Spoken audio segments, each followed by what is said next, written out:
Hello, good day mga boss. Charlotte ng DIY ko Rips. Yan. So, ang plano ko ngayon i-repaint na tong mast.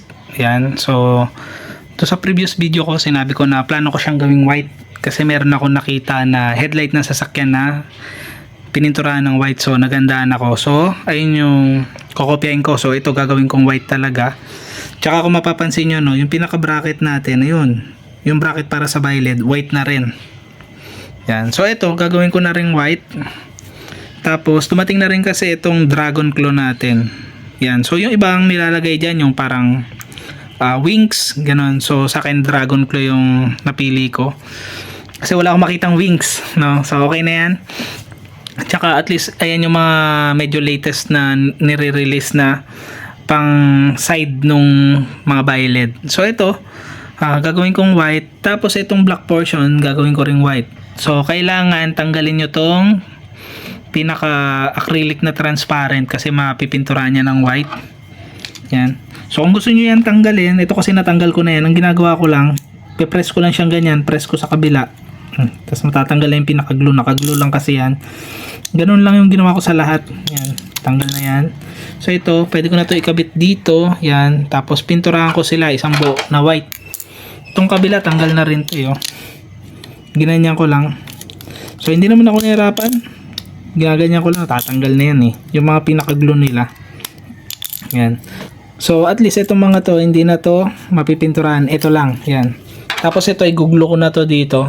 Para pagka pininturahan to ng puti, damay na to. Tapos meron pa ako in order para dito naman sa signal light. Kaso lang hindi pa dumadating. Ayun, sana mas maganda ikabit din muna yung bago i-repaint ng white to. Para kung ano man yung mga kailangan mapinturahan ng white, masama na sana doon sa pag-repaint. Pero dahil ito pa lang yung dumating, so ito na lang muna. So ang gagawin ko, ayusin ko na muna tapos i-repaint ko ng white, tapos papakita ko sa inyo magiging itsura kung maganda ba o hindi.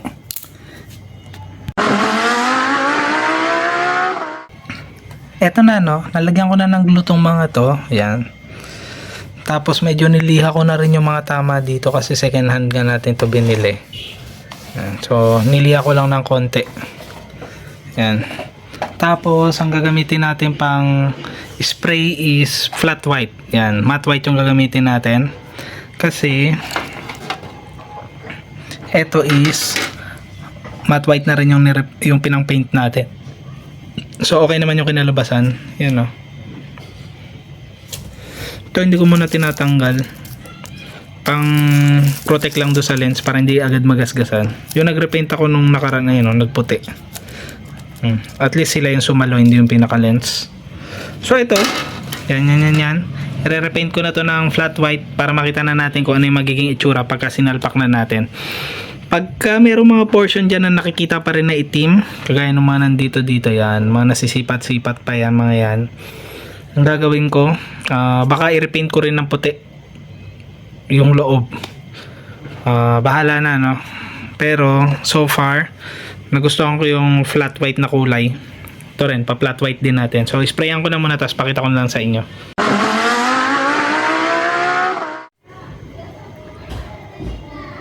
Di bale, ito na, no, yung ni-repaint natin ng matte white. Yan.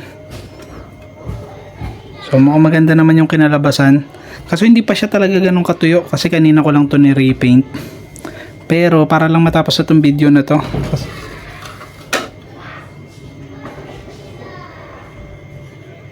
Kasi dalawang video yung ginagawa ko ngayon sabay. Tingnan natin. Ganyan yung magiging itsura niya.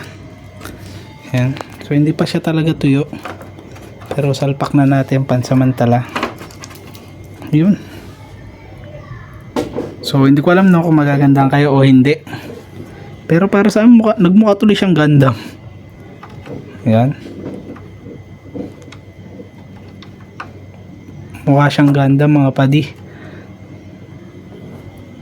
Yan. So hindi ko na muna ipipilit isalpak ito. Yan. Pero ganyan na yung nag-iitsura niya. Hindi ko naman nakakabit to kasi baka tamaan yung paint matanggal. Pero yan, no? Ganyan yung mag-itsura niya. Pogi din. Mukhang Gundam siya. Yan. So, tapusin na natin tong video na to, no? Abangan nyo pa yung ibang modification na gagawin natin dito sa headlight ng Honda Click. So, ingat kayong lahat. Ride safe. God bless.